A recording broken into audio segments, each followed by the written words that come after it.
A family holiday, a quiet evening in Portugal, and a little girl who vanished without a trace. It's a story that began on a warm May night in 2007 and has haunted the world ever since. Nearly 2 decades later, Madeleine McCann's disappearance remains the most infamous missing child case in modern history. But what really happened that night? What do we truly know? And what's still hidden beneath layers of speculation, mistakes, and mystery? It was early May 2007. The McCann family, Jerry, Kate, and their 3 children were on holiday in the coastal resort of Praia da Luz, Portugal. A sleepy seaside town lined with whitewashed villas and narrow cobbled streets. Madeleine, just 3 years old, was the eldest of the children. Bright-eyed, blonde-haired, and endlessly curious. The family had come with a group of friends, doctors, professionals, all with young children staying in adjacent apartments at a resort known as the Ocean Club. The setup was comfortable and familiar. Days spent at the pool and beach, evenings shared over tapas and wine at the on-site restaurant, just 50 meters from their apartments. Each night, the adults would dine together while taking turns checking on their sleeping children. It was a routine, a rhythm they'd settled into across the week. But on the evening of Thursday, May 3rd, that rhythm broke. And in the time it took for a simple dinner, a nightmare began. According to the timeline later pieced together by investigators, the McCanns put their 3 children to bed at around 7:30 p.m. Madeleine slept between her younger twin siblings, Sean and Amelie, in the front bedroom of apartment 5A. Jerry and Kate joined their friends at the tapas bar at approximately 8:30 p.m. From there, they could see parts of their apartment, though not the bedroom window. Throughout the evening, the parents took turns checking on their children every 20 to 30 minutes. At 9:05, Jerry made his check. Everything seemed fine. The children asleep, the room quiet. He adjusted the door, noted the stillness, and returned to dinner. But around 9:15, another guest, Jane Tanner, said she saw something strange. A man walking hurriedly up the street carrying a child in light-colored pajamas. 15 minutes later, around 9:30, another friend went to check on his own children. He saw nothing unusual. Then at 10 p.m., Kate McCann stood up to check on hers. When she entered the apartment, she noticed the door slightly open, the window shutters raised, the curtain fluttering in the night air, and Madeleine's bed empty. Kate ran back to the tapas bar, her voice breaking as she shouted, "They've taken her!" Within minutes, panic spread. The friends ran through the complex, calling her name. Staff searched, guests searched, police were called, but as the minutes turned into hours into dawn, there was no sign of Madeleine McCann. By morning, the local police, the GNR, had sealed off the apartment. Officers began door-to-door inquiries. Roadblocks were set up and airports and borders were alerted. But almost immediately there were problems. The scene hadn't been properly secured. Tourists and staff had walked through the apartment. Fingerprints, footprints, and potential DNA traces were contaminated or lost entirely. In the chaos of those first 24 hours, critical evidence vanished. Portuguese authorities initially treated the case as a possible abduction. But as hours passed with no ransom demand and no witnesses, suspicion turned inward. The McCanns were cooperative, emotional, and desperate. But as media attention exploded with British press swarming the quiet town, speculation followed. Who would take a child from her bed in a secure resort? Was it a predator, a botched burglary, or something else entirely? And in the absence of hard evidence, theories multiplied. The case quickly became a global media phenomenon. Within days, Madeleine's face was everywhere: newspapers, television, airports. The British government got involved. Celebrities appealed for help. A £2.5 million reward was offered for information. Even the Pope met with the McCanns, blessing a photo of their missing daughter. But while the public was transfixed, the investigation faltered. Portuguese and British police clashed repeatedly.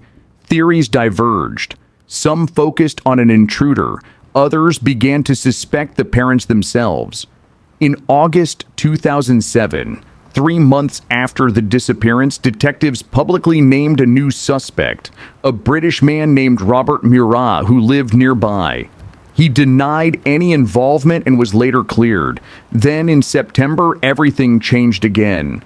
After months of intense scrutiny and tabloid frenzy, the Portuguese police officially declared Jerry and Kate McCann as arguidos, formal suspects. The world watched in disbelief. The couple maintained their innocence, insisting they had nothing to hide.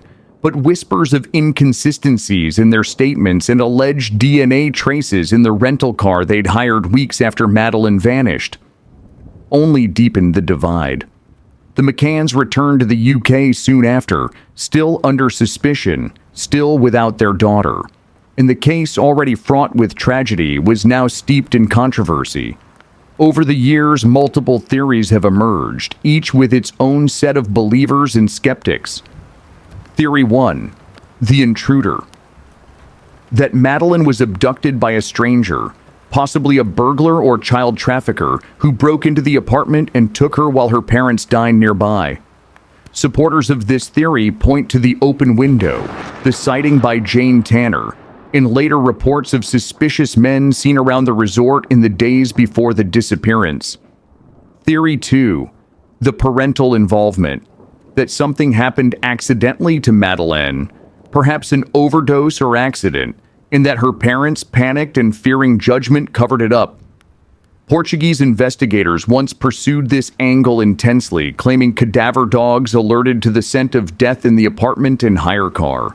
However, forensic results were inconclusive, and no solid evidence ever linked the McCanns to any wrongdoing. Theory 3. A local connection. Some point to the possibility of local workers or organized crime involvement. A planned abduction for ransom gone wrong, or a case of mistaken identity. And then the most disturbing theory of all, that Madeleine was taken and sold, vanishing into a network that leaves almost no trace. Each theory, each lead, has brought its own heartbreak, false sightings, misinterpreted evidence, hope raised only to be shattered again and again. And through it all, the McCanns have never stopped searching. They launched their own private investigations, hired detectives, pursued new leads across Europe and beyond. But every time a door seemed to open, it closed just as quickly. Then, in 2020, 13 years after Madeleine disappeared, a shocking development emerged. German prosecutors announced that they had identified a new suspect, Christian Bruckner, a 43-year-old German national with a long criminal record, including sexual offenses and child abuse. Bruckner had lived intermittently in Portugal between 1995 and 2007, often in and around the Algarve region. He drove a distinctive yellow and white VW camper van, known to have been seen near Praia da Luz at the time of Madeleine's disappearance. Prosecutors claimed they had concrete evidence that Bruckner was responsible, though they have not revealed exactly what that evidence is. He was already in prison in Germany for unrelated crimes, drug trafficking and the rape of a 72-year-old woman in the same region years earlier. But despite the public announcement and international headlines, no formal charges have yet been brought in connection with Madeleine's case.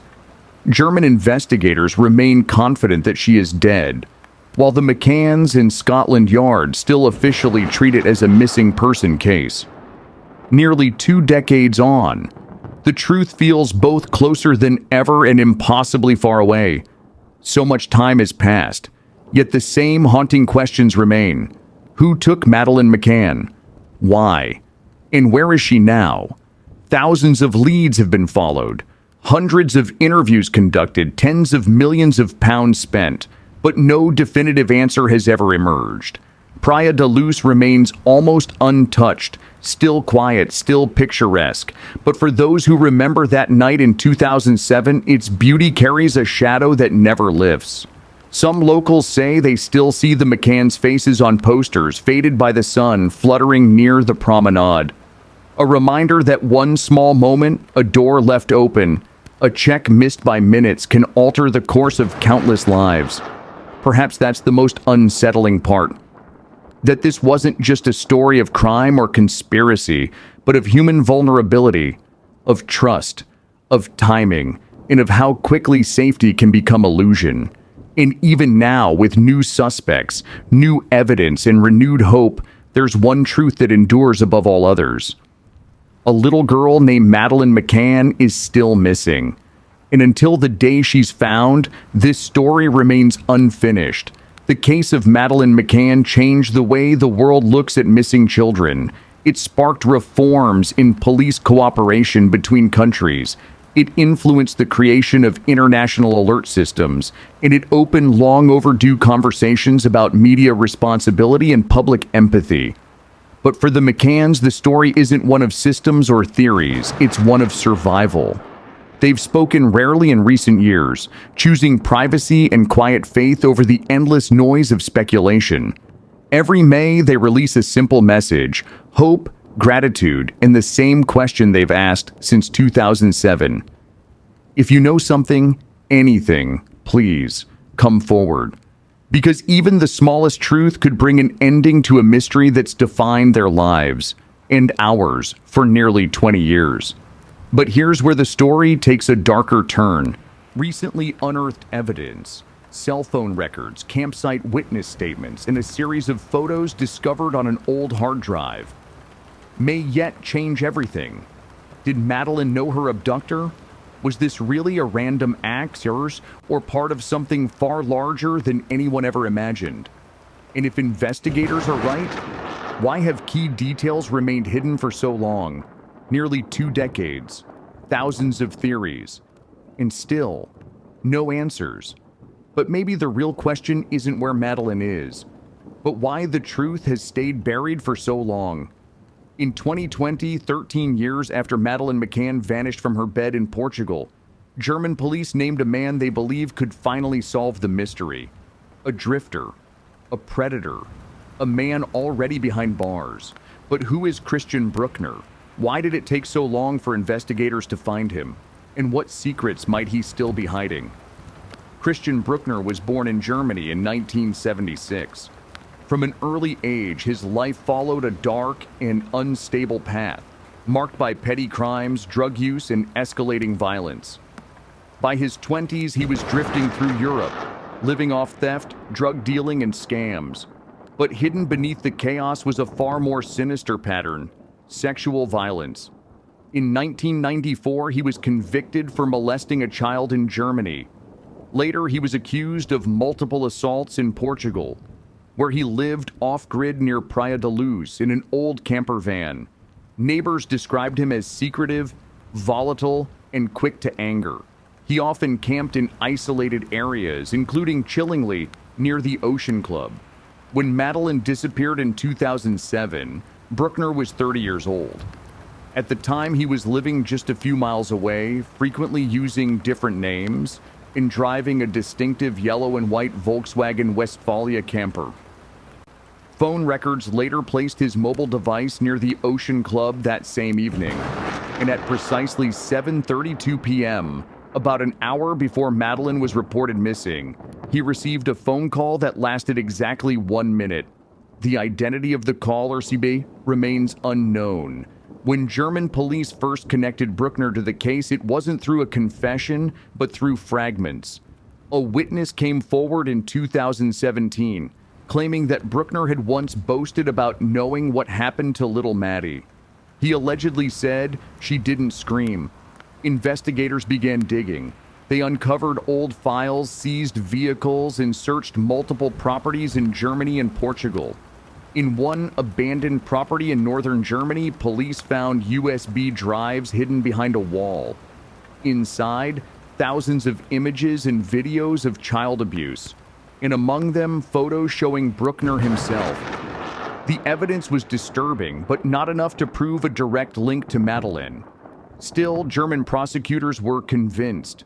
They announced publicly that they had concrete evidence Madeleine was dead and that Bruckner was their prime suspect.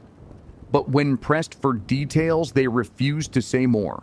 Nobody, no confession, no conclusive proof, only the chilling suggestion that the truth lay somewhere within Bruckner's twisted past. Investigators then turned their focus to one piece of digital evidence, a single mobile phone call made near the Ocean Club that night.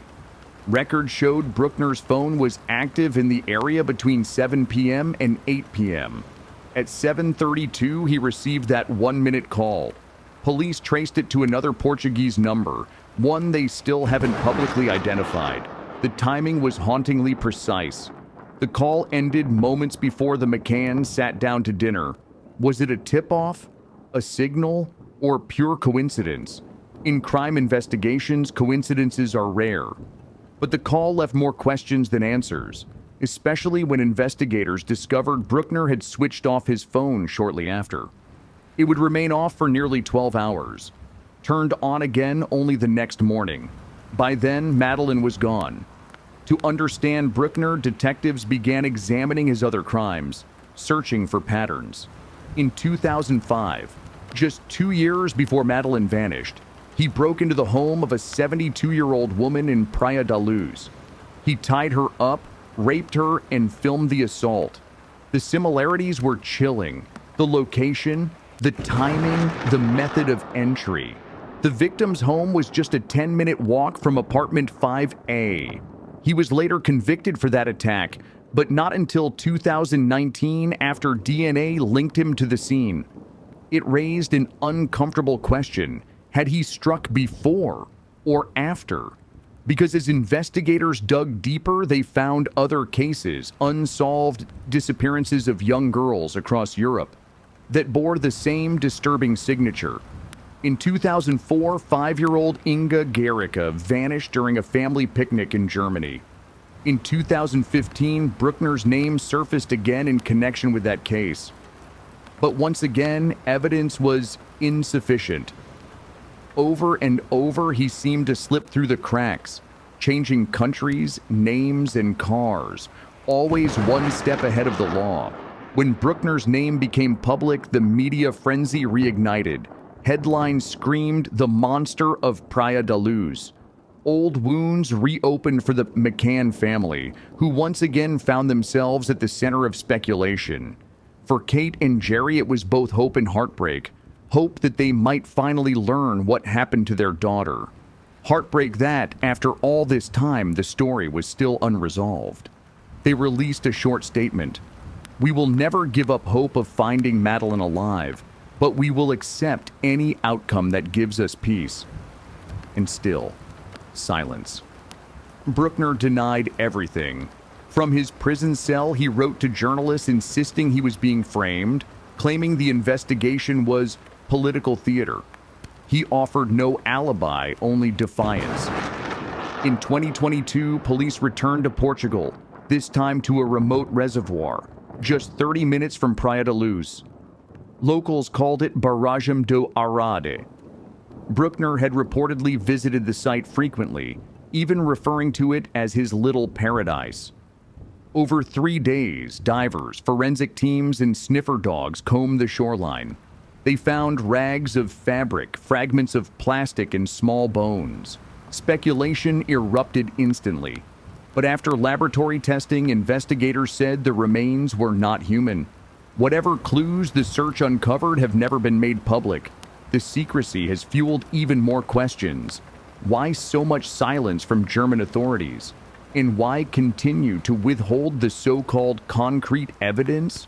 Perhaps because the truth isn't ready to be told, or because revealing it might expose something far deeper, a network, a cover-up, or a systemic failure that began long before Madeleine vanished.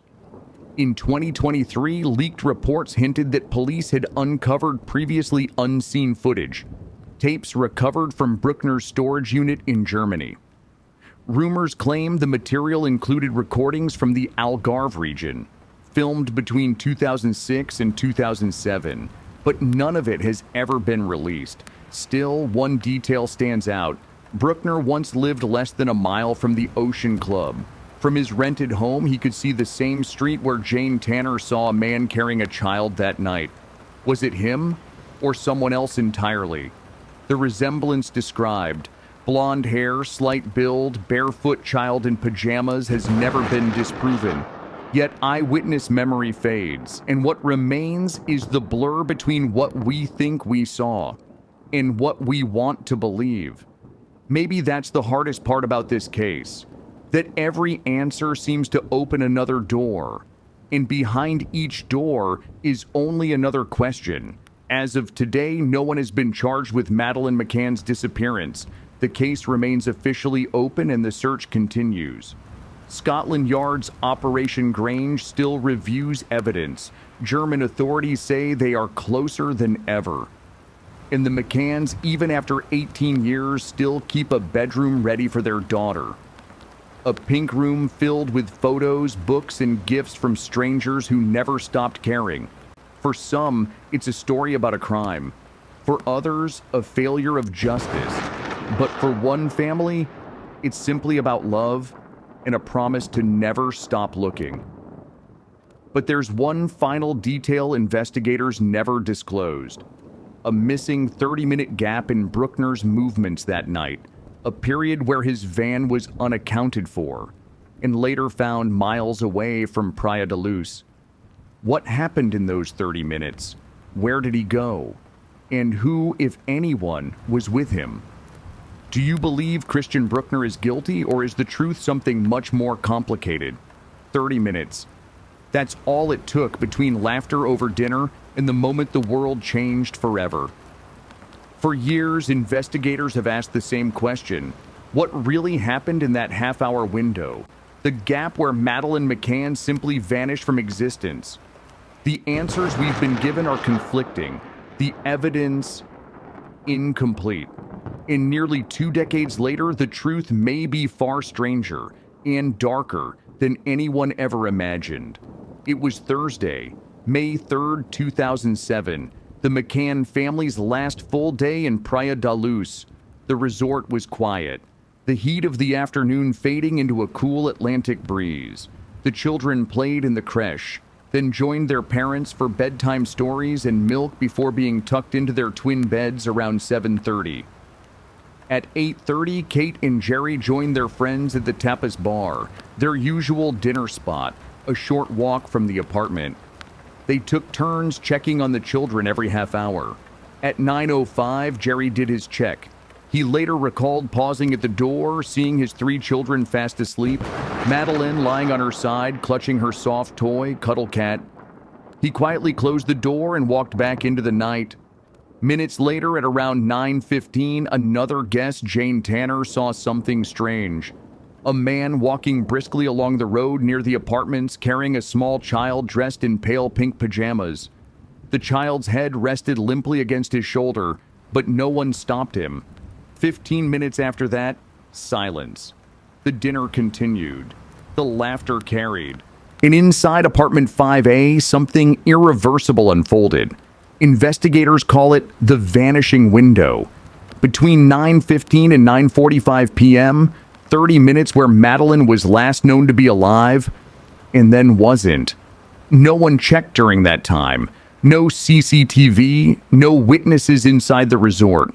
Just darkness, and a timeline that refuses to fit neatly together. Was the abduction immediate, right after Jerry's check?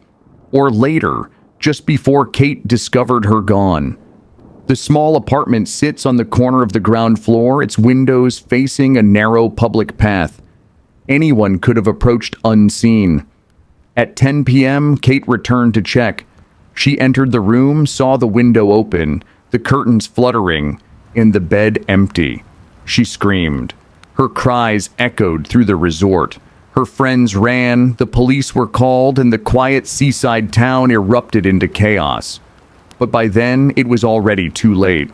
In those first critical hours, the investigation faltered. Guests wandered in and out of the apartment. Beds were moved, windows touched. Any hope of preserving forensic evidence evaporated almost instantly. When police arrived, they assumed she had simply woken and wandered off. They searched the beaches and car parks, not realizing that every minute mattered. By the time they shifted focus to abduction, 12 hours had passed. Key witnesses were interviewed days later. Statements were translated loosely, losing crucial details. Even the supposed break-in, the open shutter, became a point of contention. No fingerprints, no tool marks, no signs of force. Had the window been opened from inside? Had the abductor already been waiting? From the very beginning, the story split in two: the official investigation and the one that lived in the public imagination. Amidst the chaos, one piece of data emerged years later: a single phone call. At 7:32 p.m., Christian Bruckner's mobile phone connected to a tower near the Ocean Club.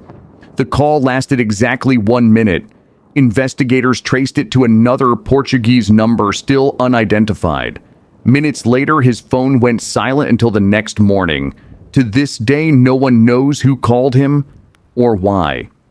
Was it a tip-off, a signal, or the beginning of the end? Witnesses recalled seeing a white and yellow camper van parked near the resort that week. Bruckner owned one. In 2022, new analysis placed that same van on a rural road near Praia da Luz between 9:30 and 10 p.m., exactly during the missing window. A man with a record of violence, a phone that went dark, and a child who vanished as if she'd stepped into the shadows. The McCann case became one of the most documented investigations in history, yet the evidence remains strangely hollow. DNA traces found in the hire car were too degraded to confirm anything. Cadaver dogs alerted to scent, but no body was ever discovered. Witness sketches varied wildly, and crucial leads were lost in translation between British and Portuguese police. At one point, 3 suspects were named, then cleared. The McCanns themselves declared arguidos, formal suspects, before being exonerated. The media storm that followed blurred fact and fiction until both became indistinguishable. It's often said that truth is the first casualty of tragedy, but in this case, truth became a ghost, glimpsed, never caught. In recent years, the story has taken a darker turn. German investigators say they possess concrete evidence that Madeleine is dead, but they refuse to release it. They've searched remote areas, including a reservoir where Bruckner was known to camp. Divers recovered rags of fabric, bones, and metal fragments, none conclusively linked to the case. But among recovered items, one detail leaked: a child's pink patterned pajama top, similar to the one Madeleine wore. It's never been confirmed publicly. Still, the resonance was immediate. If the evidence exists, why hide it? And if it doesn't, why keep the world waiting? Perhaps the truth is being protected. Or perhaps it's too devastating to reveal. The final hours of that night remain a blur, scattered across reports, rumors, and contradictions. At 9:45 p.m., 2 separate witnesses saw a man carrying a small child toward the beach. By 10 p.m., she was gone. Some believe Madeleine was taken to the shoreline, transferred into a vehicle, and driven away. Others think she never left the resort at all. In 2023, a leaked Europol document referenced unaccounted GPS data, showing a van matching Bruckner's within 3 kilometers of the Ocean Club at 9:58 p.m. The file remains classified. No one knows what happened between 9:28 and 9:58. That half-hour gap has consumed investigators, journalists, and families for nearly 2 decades. A child asleep, a call unanswered, a van disappearing into the night, and a clock that never stopped ticking. Maybe the hardest truth is this: that there may never be closure. The evidence too scattered, the witnesses too uncertain, and the motives too buried in silence. But absence leaves its own kind of evidence, the way people change, the way a town never feels the same again. Praia da Luz still stands quiet today. Tourists come and go, but the locals say the air changes at night, that when the streets empty and the lamps flicker, you can feel the weight of that story in the wind. Some say you can still hear her name whispered near the seawall. Others say that's just the sound of the tide coming in, going out like memory itself. The file remains open. The search continues. And somewhere in those 30 missing minutes lies everything we still don't know. Maybe the truth was there all along, hiding not in the shadows, but in the silence between them. And maybe that's why, after all these years, we still can't stop listening. Do you believe the truth about those missing 30 minutes will ever be known? Or are some mysteries meant to remain unsolved? Share your thoughts below and subscribe to UK Crime Mysteries as we uncover more crime mysteries.